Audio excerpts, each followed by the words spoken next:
अस्सलाम वालेकुम रहमतुल्लाहि व बरकातुहू।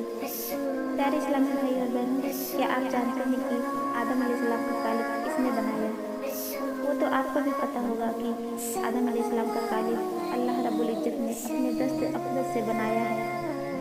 आज मेरा आपसे आगे का सवाल रहा कि आदम अलैहिस्सलाम की पैदाइश किस दिन हुई और आदम अलैहिस्सलाम को कितनी ज़बानों का इल्म था? अगर आपको आदम अलैहिस्सलाम के बारे में ये इल्म रखना हो तो ज़रूर गौर कीजिए। आदम अलैहिस्सलाम की पैदाइश जुमा के दिन हुई और उनको 7 लाख ज़बानों का इल्म दिया गया। Subscribe now and press the bell icon. Never miss